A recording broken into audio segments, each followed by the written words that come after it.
प्रीत, कुछ समझ क्यों नहीं रही हो? जब मैं कह रहा हूं कि वक्त बहुत कम है। ये कोई मजाक नहीं है। तुम्हें अंदाजा भी नहीं है। जब मैंने सुना कि तुम वहां फंस गई हो तो मेरी सांसें रुकने लगी थीं। मैं पागल होकर भागा था, तुम्हारी तरफ दौड़ता हुआ, जैसे जान में जान ही नहीं रही थी। मुझे ये भी याद नहीं रहा कि बाइक में पेट्रोल है या नहीं। मैं कुछ भी नहीं सोच पा रहा था। बस तुम दिख रही थीं, आंखों के सामने हर तरफ एक ही चेहरा था तुम्हारा। प्रीत, तुम्हारा चेहरा। अगर तुम्हें कुछ हो जाता तो मैं क्या करता? मेरा क्या होता? प्रीत, मुझे नहीं पता था कि डर ऐसा भी हो सकता है जो इंसान को तोड़ दे, जो सीधा दिल पर वार करे।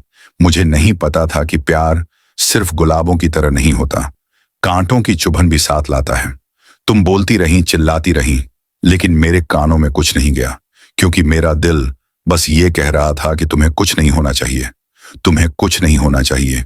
और अब जब ये सब हमारे सामने खड़ा है, ये खतरा, ये डर, ये पीछा करते लोग, तो अब तुम्हारे सवालों का जवाब यही है कि हमें यहां से भागना होगा, खुद को उठाना होगा। प्रीत, हिम्मत दिखानी होगी, क्योंकि बाइक बंद हो चुकी है। कोई गाड़ी नहीं है हमारे पास, और वो लोग बहुत पास आ चुके हैं। अब अगर हम एक पल भी और रुके तो शायद कभी ना निकल पाए। प्रीत, भागो, मेरे साथ जंगल की तरफ भागो। यही आखिरी रास्ता है बचने का। शायद वहीं कोई मोड़ मिले जहां से हमारी नई जिंदगी शुरू हो सके। तुम कहती हो कि मैं नहीं समझता, लेकिन सच्चाई यह है कि इस वक्त सिर्फ एक ही चीज है जो मुझे साफ दिख रही है, और वो हो तुम, प्रीत।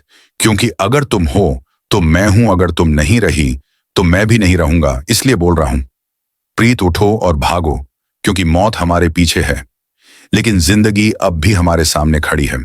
बस एक बार उस तरफ भागना शुरू करो जहां तुम्हारा मेरा कल हो सकता है, चाहे रास्ता कितना भी डरावना क्यों ना हो, चाहे जंगल कितना भी घना क्यों ना हो। मुझे भरोसा है, अगर हम साथ हैं तो हम पार निकल जाएंगे, क्योंकि ये प्यार है, प्रीत, और प्यार कभी हारता नहीं है। प्रीत की सांसें तेज हो रही थीं, उसकी आंखों में डर साफ झलक रहा था, लेकिन उसने मेरी आंखों में देखा और एक पल के लिए मानो सब कुछ थम गया था। शायद उसे पहली बार यकीन हुआ था कि मैं उसे सच में छोड़ नहीं सकता। और फिर हम भागे, पेड़ों के झुरमुट के बीच से, कांटों की परवाह किए बिना। हर कदम पर डर था कि कोई पीछे से पकड़ न ले, कोई गोली की आवाज ना आए। लेकिन हम रुके नहीं, क्योंकि अब रुकना मतलब हार जाना था, और हारना हमारे लिए मौत से कम नहीं था। जंगल के बीचों बीच घना अंधेरा था, लेकिन दिल में उम्मीद की एक छोटी सी रोशनी जल रही थी। हमारी सांसें भारी हो चुकी थीं, लेकिन पैर खुद ब खुद चल रहे थे। फिर अचानक कहीं से एक चीख सुनाई दी। हम दोनों सहम गए। मैंने प्रीत का हाथ और कसकर पकड़ लिया, क्योंकि अब मैं उसे किसी भी कीमत पर खोना नहीं चाहता था। उस चीख के बाद सब कुछ सन्नाटे में बदल गया था, और तभी एक परछाई हमारे सामने आई। लंबा कद चेहरा, ढका हुआ, आंखों में सिर्फ आग और गुस्सा। वो चुपचाप हमारी तरफ देख रहा था, और हम दोनों की रगों में डर दौड़ने लगा। मैंने खुद को आगे कर लिया, जैसे कह रहा हो कि अगर कुछ करना है तो मुझे करना, लेकिन प्रीत को हाथ भी मत लगाना। पर वो आदमी कुछ नहीं बोला, बस एक इशारा किया और दो और लोग हमारे पीछे से निकल आए। अब हम चारों तरफ से घिरे थे। प्रीत कांप रही थी और मैं उसे ढांढस बंधा रहा था, लेकिन अंदर से मेरा खुद का हौसला डगमगा रहा था। तभी मैंने देखा कि उन लोगों के पास कोई हथियार नहीं था। वो बस हमें रोकने आए थे, किसी की तरफ से भेजे गए थे, किसी ऐसे शख्स की तरफ से जो हमें वहां से निकलने नहीं देना चाहता था। मैंने हिम्मत जुटाई और पूछा, कौन हो तुम और क्या चाहते हो? लेकिन उन्होंने कोई जवाब नहीं दिया और धीरे धीरे हमारी तरफ बढ़ने लगे। और तभी प्रीत ने मेरी ओर देखा। उसकी आंखों में एक अलग सी आग थी, जैसे अब वो डर से नहीं बल्कि जंग से भरी हुई थी।